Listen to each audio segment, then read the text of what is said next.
Alors, mes chers amis, nous allons quitter l'actualité ivoirienne pour nous rendre dans notre terre africaine du Niger. Hier, la nouvelle est tombée avec fracas. Les autorités nigériennes nous ont révélé la découverte d'une cache d'armes extrêmement importante dans du Niger, Niamey. Une cache d'armes qui s'avère appartenue aux militaires français qui, un temps, campaient dans ce pays et notamment dans cette ville. C'était un reportage poignant. C'était un reportage très poignant que nous avons entendu hier. Et je voudrais qu'ensemble, nous l'entendions encore. Parce que ici, on dit quand la tête est là, le genou ne porte pas le chapeau. Quand la tête est là, le genou ne porte pas le chapeau.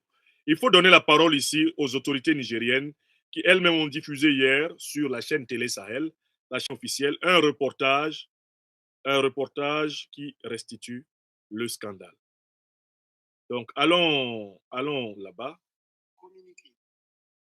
Depuis quelques jours, des contre-vérités. À la faveur de la dénonciation par le CNSP des accords militaires entre le Niger et la France, les Nigériens dans leur ensemble ont battu le pavé pour exiger le départ des forces françaises basées au Niger.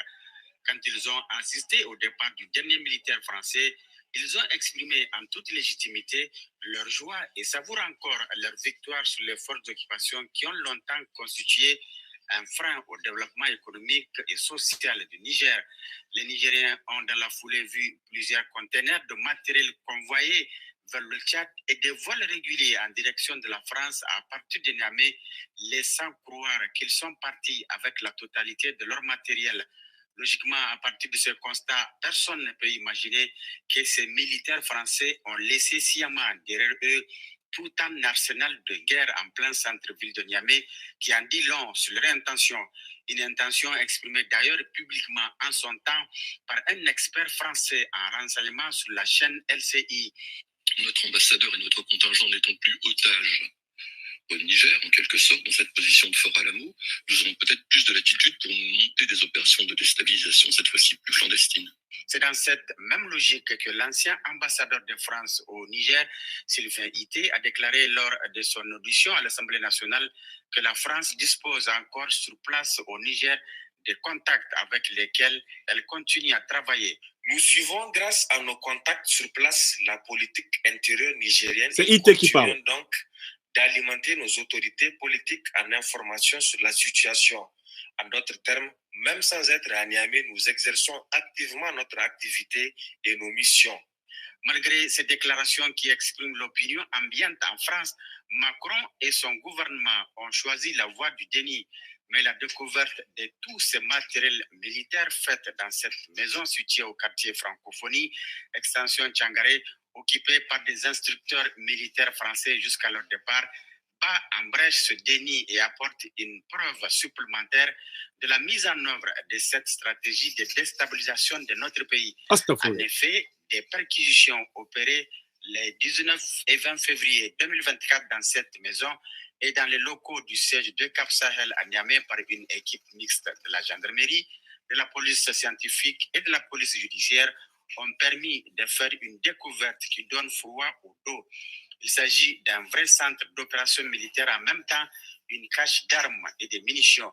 Dans cette maison, il y a un élément qui a attiré particulièrement notre attention, c'est cette grande quantité de cartes géographiques sur l'Afrique de l'Ouest, parmi lesquelles une carte de Tesker, localité nigérienne très connue dans laquelle on a découvert récemment des mines et des missiles sol-air de longue portée qui nous renvoient aux souvenirs chaotiques de Rwanda du 7 avril 1994. Ou encore cette carte de la ville de Niamey sur laquelle toutes les places stratégiques de la capitale sont soigneusement identifiées et marquées. À quelle fin s'agit-il des cibles des probables attaques? Quand on ajoute à cette planification minutieuse des lance-roquettes anti-chars, des fusils d'assaut, des drones, des grenades, d'énormes quantités de munitions, des véhicules 4x4 dont certains sont sans plaque d'immatriculation, mais sur lesquels ils ont prévu des fausses plaques et bien d'autres matériels, il s'avère clair que nous sommes en présence d'une vraie stratégie militaire qui ne fait point de mystère sur son objectif.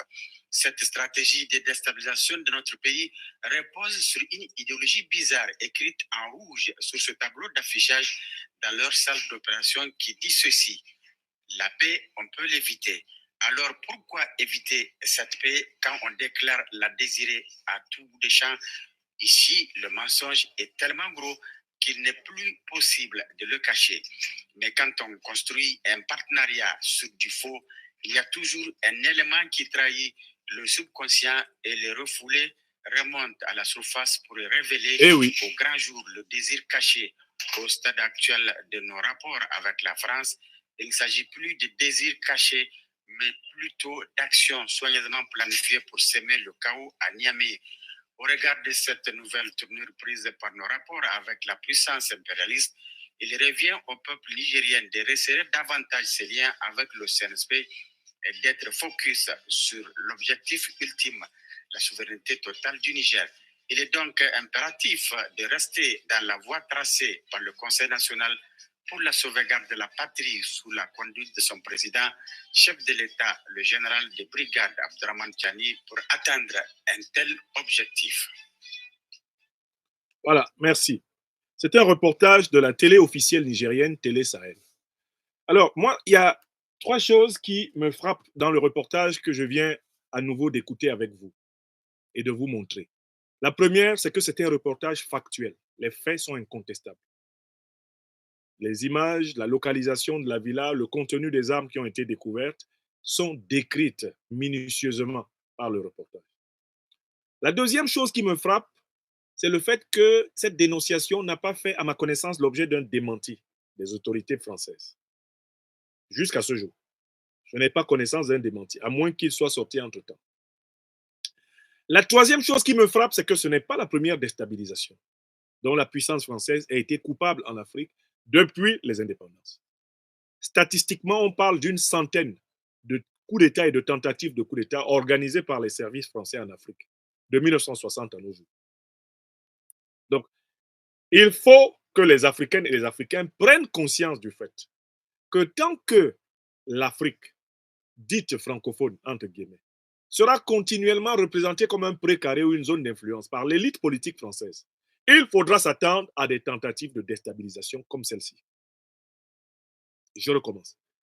Tant que dans la terminologie, dans la pratique diplomatique, dans la pratique politique de l'élite politique française, on va présenter l'Afrique anciennement colonie, anciennement territoire sous tutelle française, comme étant le précaré, la zone d'influence de la France.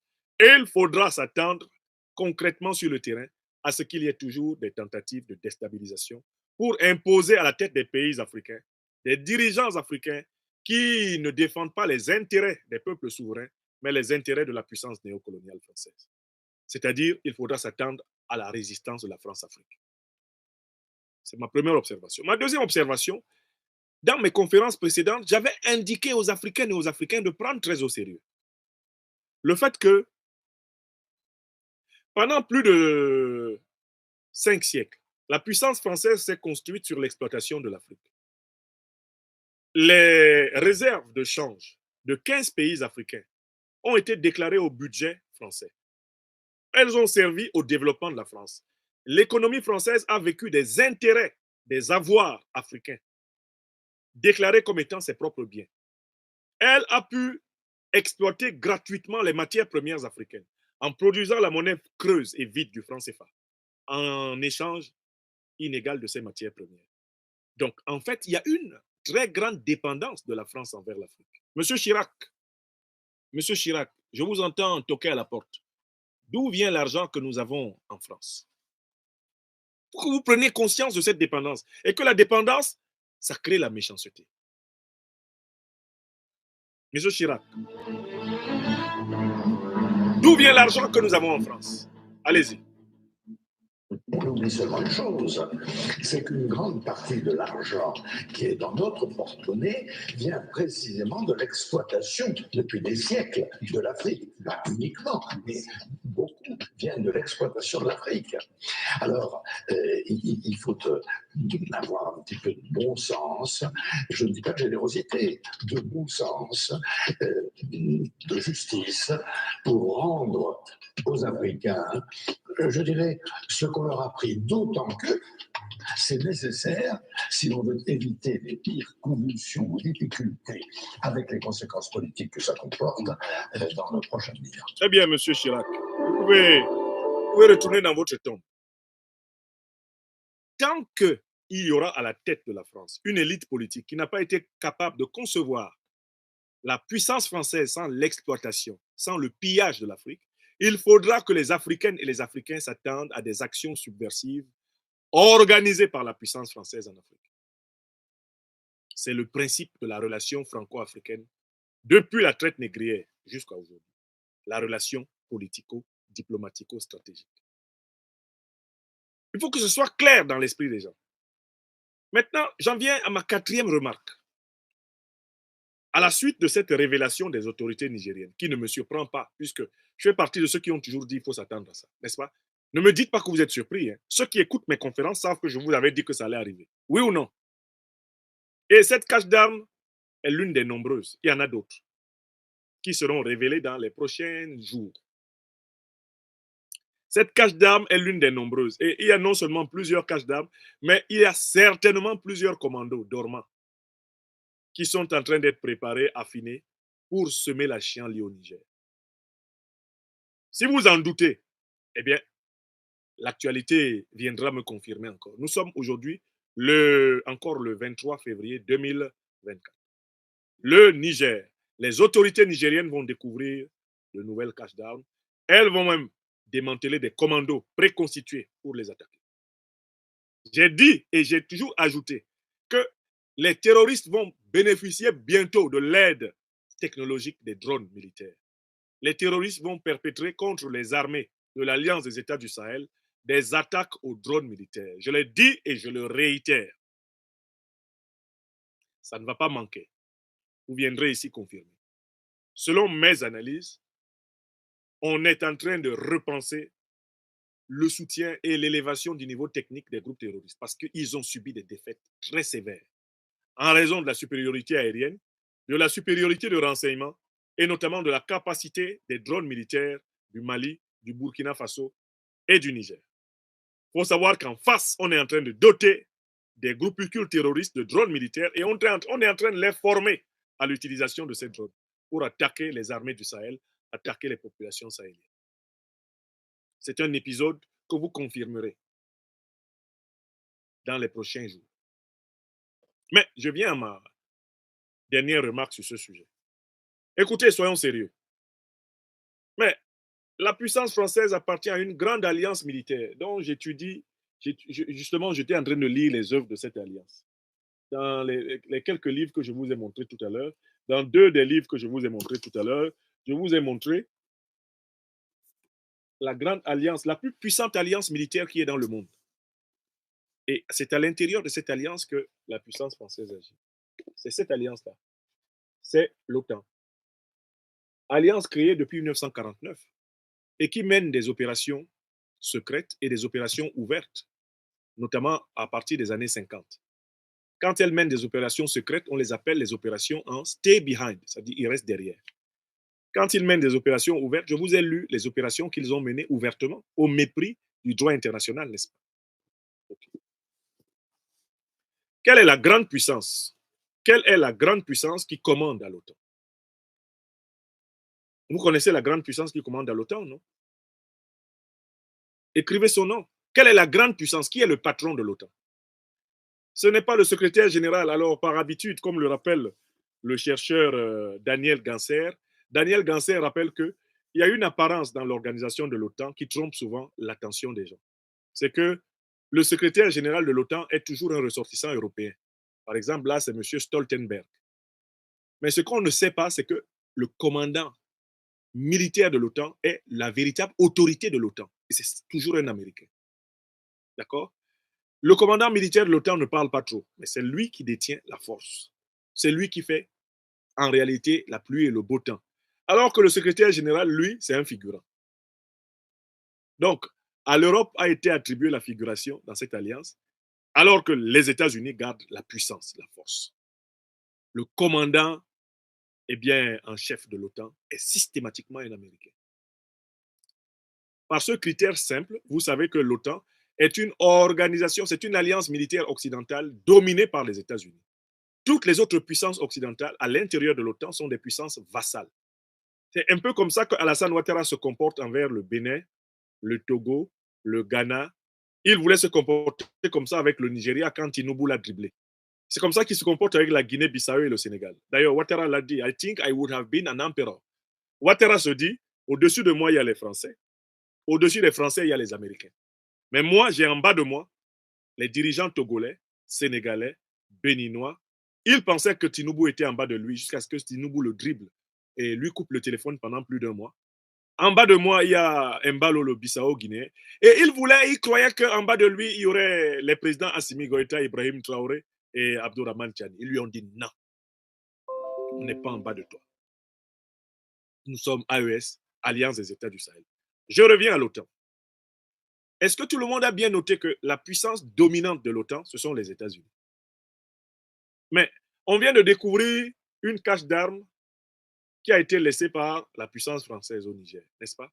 Mais qui est le patron dans l'OTAN de la puissance française? Je recommence cette question pour que les Nigériennes et les Nigériens m'écoutent bien. Qui est le patron dans l'alliance de l'OTAN de la puissance française? C'est-à-dire que quand la puissance française aurait amené une opération au Niger, qui chapeaute l'opération? L'OTAN. Qui est le patron de l'OTAN? Les États-Unis. Les États-Unis ont-ils une base militaire au Niger? Je recommence la question. Les États-Unis d'Amérique ont-ils, oui ou non, une base militaire au Niger? Réponse oui. Donc j'en déduis logiquement, et je le dis à nos autorités nigériennes et au peuple nigérien, la présence de la base militaire américaine au Niger améliore les chances de déstabilisation du Niger par l'OTAN. Je le dis une deuxième fois. La présence maintenue de la base militaire américaine au Niger améliore et augmente les chances de la déstabilisation du Niger par l'OTAN. Une deuxième fois. Une troisième fois. La présence de la base militaire américaine au Niger améliore et augmente les chances de déstabilisation du Niger par l'OTAN. Pourquoi? Parce que les États-Unis sont la puissance hégémonique de l'OTAN. Écris ça. Moi, je me suis connecté pour dire ça. Je me suis connecté pour dire ça. Et comme les gens aiment les preuves et que vous êtes chez le docteur des preuves, quand Mohamed Bazoum a voulu s'évader, quelle est la puissance qui a été citée qui devait lui envoyer un hélicoptère pour s'évader? Quand Mohamed Bazoum a voulu s'évader, quelle est la puissance? Quelles sont les puissances qui ont été citées pour avoir tenté d'organiser l'évasion? Il y en a deux. On a cité la France et les États-Unis. Oui ou non? Ce sont les autorités. N'est-ce pas? Quand Mohamed Bazoum a tenté son plan d'évasion, il voulait bénéficier de l'aide de qui? Il était question de l'aide de qui? Qui devait lui fournir les hélicoptères pour fuir? Il était question de Paris et de Washington. Je lis la presse. Je lis la presse. Je n'ai pas besoin que quelqu'un me dise. J'ai lu. D'accord? Donc, les caches d'armes des puissances otaniennes au Niger, il y en a et il y en aura encore toujours et toujours tant que la grande puissance de l'OTAN sera là. Écrivez ça. Ne fuyons pas la pluie pour aller nous cacher dans la rivière. Ne fuyons pas la pluie pour aller nous cacher dans la rivière. Ne fuyons pas la pluie pour aller nous cacher dans la rivière. La villa au quartier Tchangaré, ce n'est que la face visible d'un iceberg de déstabilisation qui est en prédisposition permanente dans le sol nigérien. Le président Tiani, le CNSP, le gouvernement nigérien devrait prendre cette découverte de cette cache d'armes comme la révélation du modèle de déstabilisation qui les attend. Il y en a d'autres. Et maintenant qu'on voit que vous avez la capacité de les découvrir, sachez que ça veut dire que les assaillants vont chercher à agir avant d'avoir été privés de leurs moyens d'action. Voilà ce que je voulais dire sur cette affaire, la découverte de ces armes dans cette villa anciennement occupée par des militaires français. Je dis que cette affaire n'est que la révélation d'un système. Et le système est chapeauté par l'Alliance otanienne. Et au sommet de l'Alliance otanienne, il y a les États-Unis d'Amérique. Yamewa, vous avez compris, non? On peut passer au sujet suivant. On peut passer au sujet suivant. Je donne la parole à mon ami Faso Ouattara. On passe au troisième sujet de cette conversation. Ça fait 1h20 que je vous parle. Retrouvez tout ce que vous aimez sur Vous êtes près de 6000 personnes en direct sur YouTube. Vous êtes plus de 2200 personnes sur Facebook. Vous êtes plus de 1200 personnes sur TikTok. Donc, vous êtes maintenant près de 10 000 personnes en direct de cette émission. Je vous remercie de continuer à la diffuser sur vos réseaux, à la donner, à la distribuer.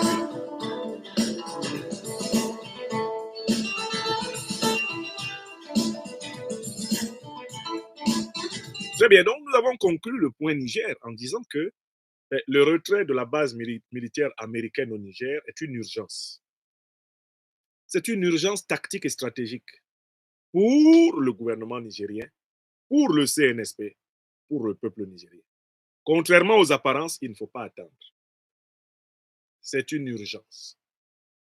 Car l'alliance de l'OTAN, comme on l'a vu pour la déstabilisation de la Libye, chapeaute toutes les opérations de déstabilisation de ces puissances vassales. C'est ce que j'ai dit. Et ça, je l'ai appris en lisant les bons livres. Je l'ai appris en lisant les bons livres.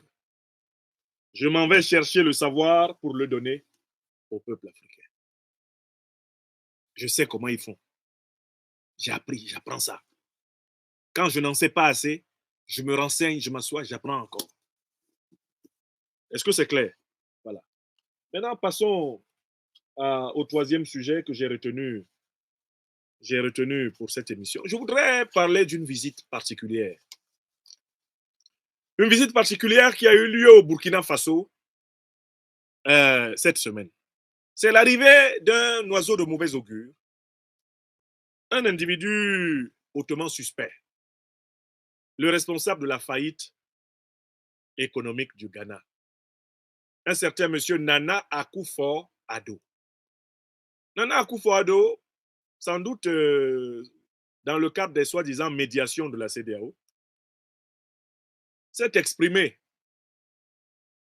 et est venu en visite inopinée à Ouagadougou, où il a été accueilli à l'aéroport par le président du Faso, son Excellence, monsieur le capitaine Ibrahim Traoré. La scène de son accueil est très cocasse et elle montre que le Burkina Faso mérite pleinement à nouveau son nom de pays des hommes intègres. Honneur aux autorités burkinabées qui ont montré à Nana Akufo-Addo qu'ils ne sont pas ses camarades. Je vous montre d'abord la scène que certains n'ont pas encore bien comprise, mais qui est très intéressante. Comment on accueille un dangereux vassal. Le Burkina nous indique comment. Comment on accueille un dangereux vassal. Nous allons montrer un peu ces images.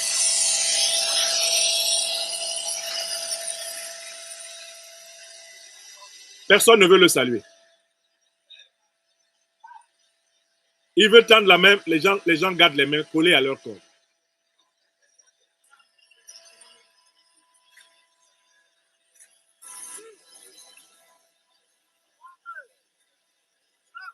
Personne ne veut le saluer.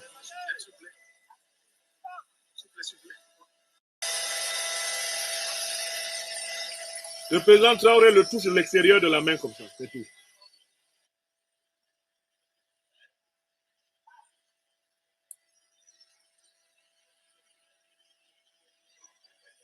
Bon.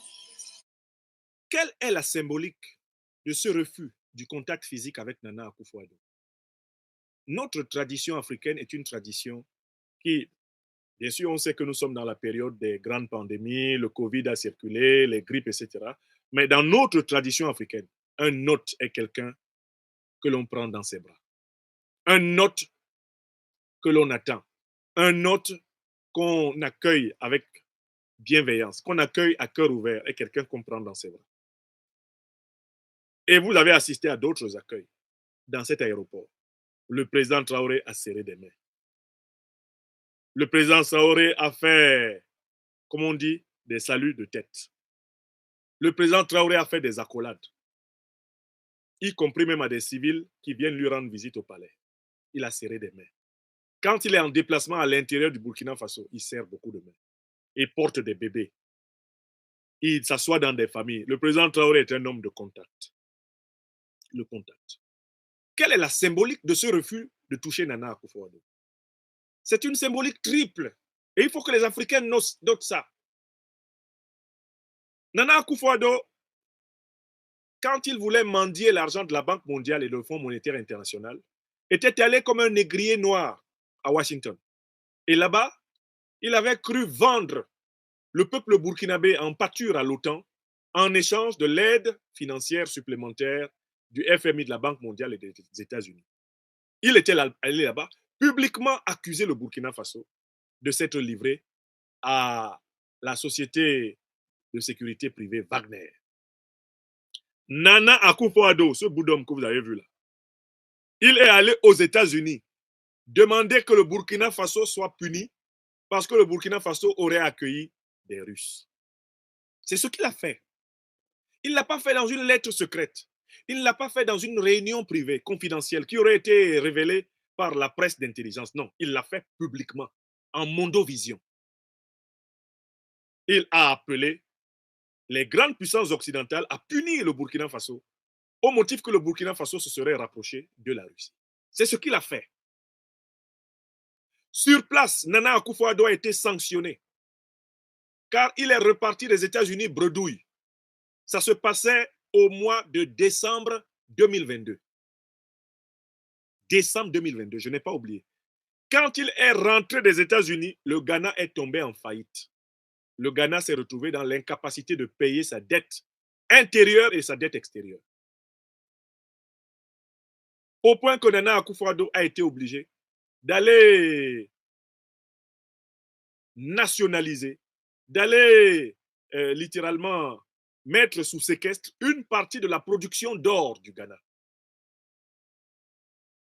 Il a séquestré une partie de la production d'or du Ghana pour payer un certain nombre de dettes de fonctionnement de l'État ghanéen en utilisant des lingots d'or cash. Il a mis en place une loi qui disait que 20% de l'or détenu par toutes les entreprises doit être mis à la disposition de l'État. Parce que quand il est revenu des États-Unis, ils ne lui ont pas donné un copec, pas $1. D'abord, les Américains ont été choqués par, comment on peut dire, par la vénalité de l'homme. Ils se sont dit, mais cet homme, il a une apparence africaine, il a une peau noire. Il vient d'un pays qu'on appelle le Ghana, un pays qui eut l'un des présidents les plus nobles et les plus admirés de l'histoire africaine, le docteur Francis Kofi Kwame Nkrumah, l'auteur d'Africa Must Unite et de Conscientism. Comment quelqu'un qui s'est assis sur le fauteuil de Kwame Nkrumah peut venir livrer l'Afrique aux États-Unis? Il s'est assis sur le fauteuil de l'un des officiers les plus courageux que l'Afrique ait compté, le Flying Lieutenant John Rawlings, Jerry John Rawlings, le père de la démocratie moderne ghanéenne. Comment quelqu'un qui s'est assis sur le fauteuil de Jerry John Rawlings peut aller à Washington vendre les Africains moins chers, comme on les vendait il y a 5 siècles aux enchères de la négraille? Comment était-ce possible? Les Américains même étaient choqués. Ils ont dit, on ne lui donne rien. C'est exactement ce qui est arrivé à Macky Sall quand il allait mendier du blé chez Poutine. Poutine lui a dit non. Poutine a dit non, non, non, non, non, non. Ce gars, il ne mérite rien. Il est reparti avec un nom, Macky Sall, le mendiant de blé. Mais il n'a pas eu 1 gramme de blé. Revenons à Nana Akufo-Addo. C'est donc le vendeur de ses frères, le calomniateur de ses frères, l'ennemi du peuple burkinabé, qui décide de rendre visite au Burkina Faso tout d'un coup. Donc, ne pas le toucher, c'était lui dire qu'on sait qu'il est mauvais. Et ça correspond dans la tradition africaine à une règle du bannissement. Le bannissement dans la tradition africaine consiste à mettre l'individu qui est ennemi de la communauté, qui est dangereux hors de la communauté, de telle façon que même quand on le voit, il est transparent. Ne pas toucher Nana Akufo-Addo, c'est lui dire que nous, Africains, au Burkina Faso, nous, on ne le considère pas comme un Africain. On ne le considère pas comme le frère des Africains, comme un Africain.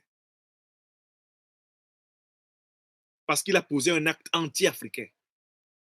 Et il ne s'en est jamais publiquement repenti. Mais il y a un deuxième symbole. Il était venu avec des doléances de la CEDEAO. Et notamment une doléance complètement absurde de la CEDEAO. Ce que j'appelle la doléance du mariage forcé. Le Burkina, le Mali et le Niger ont dit c'est terminé. En langue bambara, on dit Abana Peu Peu. Le Mali, le Burkina et le Niger ont même donné une argumentation supplémentaire pour expliquer pourquoi leur sortie de la CEDEAO était sans délai. Elle est sans délai parce que la CEDEAO n'a pas respecté ses propres textes réglementaires. Donc, il est hors de question qu'on se réfère à un texte réglementaire de la CEDEAO pour retarder d'un an la sortie effective du Mali, du Burkina et du Niger. Le Mali, le Burkina et le Niger se sont même fait pédagogues en droit international pour la CEDEAO néocoloniale. Mais Nana Akufo-Addo est porteur d'un message décalé, coupé de la CEDEAO, qui consiste à dire, vous n'êtes pas partis, restez avec nous, ne bougez pas, on a besoin de vous, sans vous, nous ne sommes rien. Mais écoutez, Nana Akufo-Addo, quand vous êtes allé livrer le Burkina à Washington, vous ne saviez pas que vous auriez besoin du Burkina un jour? Quand vous vous êtes coalisé à Accra, puis à Abuja, pour imposer des sanctions inhumaines, illégales et criminelles contre le Mali, par la suite contre le Niger et le Burkina, vous ne saviez pas qu'un jour vous auriez besoin de ces pays? Est-ce que c'est fraternel de laisser mourir des femmes, des enfants à l'hôpital, des adultes à l'hôpital? Est-ce que c'est fraternel de couper les médicaments à un pays? Est-ce que c'est fraternel de couper l'électricité à un pays? C'est fraternel? Nana Akufo-Addo, est-ce que vous savez que vous êtes coupable de milliers de morts au Niger, au Burkina et au Mali, à cause précisément des sanctions illégales, criminelles, inhumaines que vous avez soutenues et que vous n'avez même pas encore levées? Ça, c'est le deuxième point. Quand quelqu'un qui est coupable de livrer les tiens à la mort abjecte vient vers toi, par respect pour tes morts, tu ne le touches pas. Tu ne le touches pas. La deuxième raison, c'est celle-là, le respect des morts. Enfin, il y a une troisième raison. C'est que, en fait, le Burkina Faso a donné une leçon à Nana Akufo-Addo. C'est qu'au Burkina Faso, qui commande? Qui est le souverain au Burkina Faso? Alors qu'on s'évertue à présenter les dirigeants burkinabés comme des putschistes, un mot qu'on ne connaît pas en langue burkinabé. En Afrique, il n'y a aucune langue qui connaît ce mot-là. Qui est le souverain au Burkina Faso? Qui est le souverain? Eh bien, le souverain au Burkina Faso, c'est le peuple. Le souverain au Mali, c'est le peuple. Le souverain au Niger, c'est le peuple. Quand le peuple t'a vomi, les autorités ne peuvent pas te boire. Le président Traoré, que vous voyez là, il fait la politique du peuple burkinabé. Il ne fait pas sa politique à lui. Quand les Burkinabés voient la tête de Nana Akufo-Addo, ils disent, il y a Wotode. Il y a Wotode. Le président Traoré sait qu'il ne peut pas faire ami-ami avec quelqu'un que son peuple a vomi. Jamais. Il ne peut pas faire ça. Il faut que vous sachiez que dans l'AES, nos dirigeants respectent nos peuples. Quand quelque chose ne plaît pas à nos peuples, nos dirigeants ne font pas ça. On n'est pas en Ouattari. On n'est pas au Togo. On n'est pas au Bénin, où les dirigeants font ce qu'ils veulent. On n'est pas dans la dictature de Paul Biya au Cameroun. On n'est pas au Gabon ou au Ligui va où il veut. On n'est pas en Guinée équatoriale, où les Obians font ce qu'ils veulent. On n'est pas au Tchad, où les Débis vont où ils veulent. Non, on n'est pas à l'époque de Bazoum, où le président fait des déclarations contre son armée et il s'en va dormir. Non, on est dans l'AES. Dans l'AES, le souverain, c'est le peuple. Donc, quand vous voyez le président Goïta sortir, il sort en vérifiant la position de son peuple. Il marche avec son peuple. Pas un pas sans le peuple. Quand vous voyez le président Ibrahim Traoré sortir, il marche en vérifiant la position de son peuple. Pas un pas sans son peuple. Quand vous voyez le président Abdourahmane Tiani sortir, quand il marche, il vérifie où est son peuple. Il suit ses engagements envers son peuple. Donc, vous ne pouvez pas venir imposer à ces présidents des amitiés contre nature. Vous ne pouvez pas venir imposer à ces présidents de froisser la dignité de leur peuple pour vous faire plaisir, parce que vous êtes un président étranger. Quand vous venez au Burkina, le président Traoré a la responsabilité de montrer à son peuple qu'il a bien compris que son peuple ne veut pas de ce type. Mais comme la politique, la diplomatie ont leur réalité, bon, recevez-le, qu'il raconte ce qu'il a raconté, vous lui donnez nos positions, mais ne faites pas ami avec lui. On n'est pas ses amis. Je vous rappelle une scène qui n'a pas plu au Burkinabé. Lors de la visite de 2017 du président français, il a caressé le menton et la tête du président Kaboré. Jusqu'aujourd'hui, les Burkinabés ne sont pas contents de ça. Même si Kaboré a perdu le pouvoir, même si on ramenait Kaboré président par impossible, les Burkinabés ne seraient pas contents qu'un jeune président, qu'un président étranger vienne caresser la tête de leur président et dire qu'il est allé réparer les ventilateurs. Ça, non. À Ouaga, on n'aime pas ça. En Afrique, on n'aime pas la foutaise. On n'aime pas la foutaise. Donc, Nana Akufo-Addo, à la tête d'un Ghana appauvri, un Ghana en faillite, il va dire quoi au Burkinabé? Qu'est-ce qu'il va dire de bon? En quoi est-il un médiateur crédible? Et comment peut-il rêver que le Burkina fasse marche arrière? Le Burkina est en avant. Le Mali, le Burkina, le Niger sont en avant. Vers la confédération du Sahel, vers la fédération du Sahel. Ils sont en train de marcher vers la monnaie unique Sahel. On n'a plus le temps là. À Ouaga, à Bamako, à Niamey, on est à devant Dougou. Devant Dougou. Dougou, ça veut dire le village. Le village de devant. C'est là-dedans qu'on est. Regardez-moi des has-been comme ça. Un type sombre comme le passé. Néocolonial. Sombre comme le passé. Glock de la domination occidentale. Qu'est-ce qu'il vient faire à Ouaga? Voilà quelqu'un qui gaspille le kérosène de son avion pour rien. Le peuple burkinabé est allié au peuple ghanéen contre l'oligarchie de Nana Akufo-Addo. Oui, attention, le peuple burkinabé et le peuple ghanéen, c'est un peuple, c'est le peuple africain. Mais le peuple burkinabé, le peuple ghanéen ont intérêt à ce que des types comme Nana Akufo-Addo dégagent du Ghana. Les peuples de l'AES sont unis à tous les autres peuples africains qui sont en lutte. Et le président Traoré l'a rappelé dans son discours la dernière fois. Ils sont unis à tous les autres peuples africains qui sont en lutte. Mais cette union avec les autres peuples africains ne veut pas dire plaisanter avec les voyous d'État qui participent à retarder le continent. Donc je voudrais ici saluer non seulement les autorités burkinabées, mais saluer le peuple burkinabé pour la visite glaciale, froide, distante, pour la visite symboliquement bannissante qu'ils ont réservée au renégat africain Nana Akufo-Addo. C'est une très belle leçon de vie et j'espère que ce Nana Akufo-Addo ne l'oubliera pas de sitôt et qu'on ne le reverra pas à tenter en réalité de jouer au malin avec notre peuple. Je conclue ce tour d'actualité politique. Je conclue ce tour d'actualité politique par la CEDEAO. La CEDEAO s'acharne à faire figurer les armoiries, la carte, les images représentant le Mali, le Burkina, le Niger sur ces emblèmes, alors que ces pays se sont souverainement retirés. La CEDEAO souffre du syndrome du mariage imaginaire. Le Mali, le Burkina et le Niger sont partis. Le Mali, le Niger et le Burkina sont partis. Mais enlevez-les sur vos drapeaux, enlevez-les sur vos emblèmes, oubliez-les dans votre organisation. Ils ne sont plus membres de la CEDEAO, ils sont toujours des pays ouest-africains. Mais ils ne sont plus membres de la CEDEAO. C'est-à-dire que nous assistons à une situation ridicule, rocambolesque, farcesque.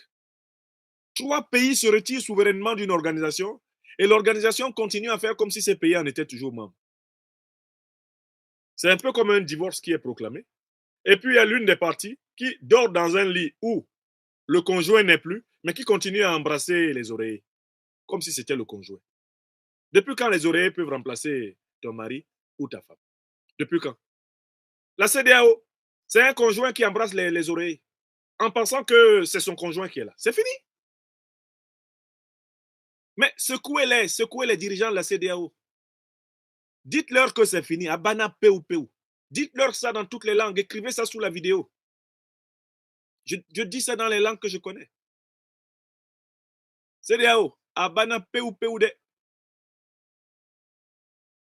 L'AES est parti. AES Angata. A CEDEAO me kalwe. I mal. Mali, Burkina, ni Niger, Banque, Libye, li mal. Tilana là, Libye, li mal. C'est quoi ça? Chez moi au Cameroun, on dit que l'amour n'est pas forcé. C'est quoi ça? Est-ce que l'amour est forcé? L'amour n'est pas forcé. CEDEAO. Enlevez les 3 noms là dans vos affaires. Débrouillez-vous entre États néocolonisés, vassaux de la France-Afrique, support de l'impérialisme occidental. Allez dans votre vadrouille. Bon, on dit quoi? Je lis ce que mes amis disent là. Et Sili. La CEDEAO embrasse les oreilles maintenant. Chez moi, Bandemon dit maman, fibon, ndabe wendio. La CEDEAO là, c'est une maison ambulante. C'est une maison qui se déplace seule, sans roue. Bandemon dit fibon, makuchimo, ndabe wendio. Mokon nous deux dans toutes les langues. CEDEAO, Evo bi. Hein? C'est quoi ça? Abidjan, on dit c'est le goumen. Ça, c'est quel goumen ça? Mais ça, c'est un goumen mystique. Ça, c'est un goumen pro max, comme disent mes amis. Hein, CEDEAO? Bide. C'est fini. On dit CEDEAO, Bemapem, Evo, Kekem. C'est fini. C'est quoi ça? Le mariage là est terminé. Toi, tu restes embrasser les oreilles. CEDEAO, il y a quoi? Tu ne vois pas bien? C'est fini. Tu ne verras plus jamais le Mali, le Burkina et le Niger dans ton affaire. Jamais. Ils sont partis. Ils sont partis au chemin du nord et tout. J'entends la CEDEAO pleurer, revenez. Ils sont partis. Ils sont partis dans la ES. J'entends les cris de la CEDEAO, revenez. Mais ils sont partis. Ils sont partis. Les pays de l'AES, ça ne sert à rien de les appeler. Revenez. On va vous dire ça comment? Faites-leur une chanson pour ça. CEDEAO, Ekpa. CEDEAO, ça met. C'est fini. Merci Ziambidou. Merci beaucoup. Hein? À Yoruba, on dit quoi? Otitang patakpara. C'est fini. CEDEAO, waouye. Adjoue. CEDEAO, aouji awe. Yeah, unji awe. Unji awe. On dit en sango. Hein? Et vous, voilà. CEDEAO, Kwisha. Bon, écoutez, lâchez-nous les baskets, on n'est plus avec vous. Il y a quoi? Laissez-nous tranquilles. L'AES a du travail. À l'AES, on est vraiment occupé. On est sur des dossiers sérieux là. Ah non, revenez, on ne revient pas. Yakubu Gowon même, hein, cette marionnette de l'OTAN, lui aussi vient de revenir. Yakubu Gowon, what is your problem? Nigeria is the biggest country of West Africa. Go ahead with Nigeria. People are dying of hunger in Nigeria. Take care of Nigeria. Thank you, Heavy Matt. Take care of your own Nigeria, Yakubu Gowon. You got a Biafra war. And when you created the ECOWAS, you were one of the putschists of Nigeria. So keep your CDAO. You can eat your ECOWAS with Gary. Put Gary for inside and granite and eat them. We're not there again for that neo-colonialist thing. You don't hear me fine? Bo, General Yakubu Gowon, go sleep. Go sleep. The alliance of Sahelian state will never more come back to this fake organization called ECOWAS. Take notice of that. C'est tout. Hein, Jean-Marc Asco dit que la chanson lui a donné des frissons. Les voilà, les voilà. Les voyous de la CEDEAO. J'entends leurs cris crier, yéo, wéo, revenez. Ils sont partis, les gens de l'AES. Jamais l'AES ne reviendra CEDEAO. Dégagez. Il faut leur chanter ça parce que quand l'enfant ne comprend pas quelque chose, parfois si tu fais une berceuse avec ça, il comprend. La CEDEAO est un enfant attardé.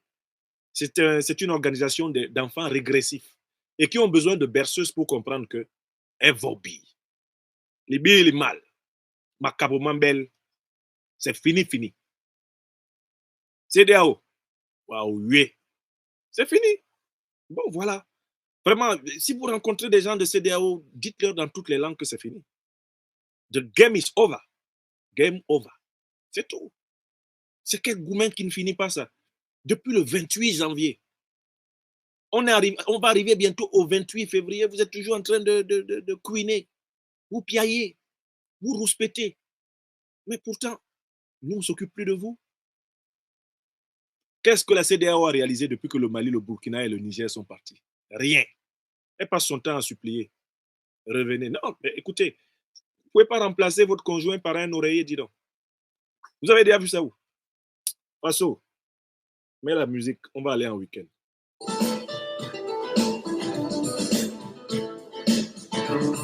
Evo, que wou.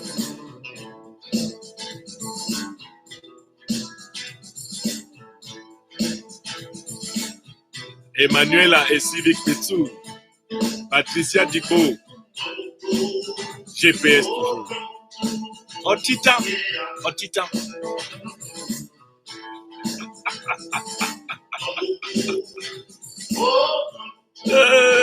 Vraiment, on souffle. On souffle avec les has-beens de la CEDEAO.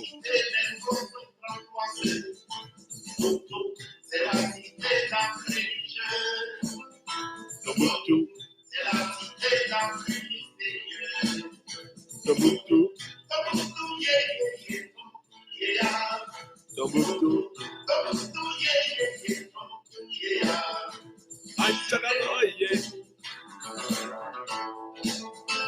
Visitez Bella Farandi. Visitez Sankoré. Merci, vous étiez plus de 10 000 personnes à suivre cette émission. C'est un honneur de vous avoir aussi nombreux en ce début de week-end. Soyez bénis. Akpe kakalo. Yera benganda, bonne Afrique.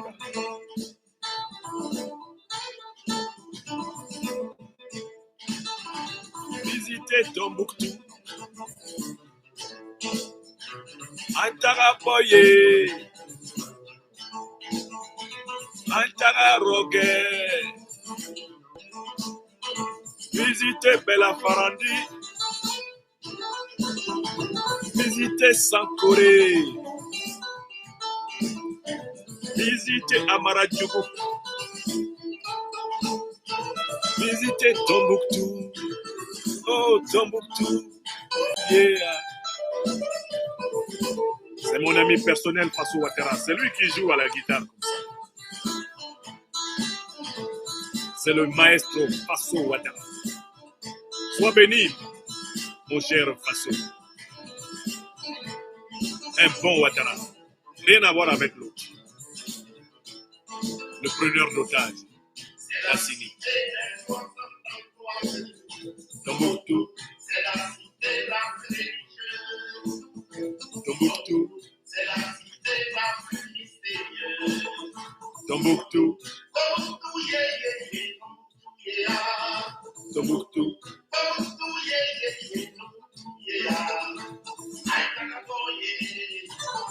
Bon week-end. Merci. Merci. Portez-vous bien. Merci. Merci. Visitez Kidal. Bientôt, je serai à Kidal.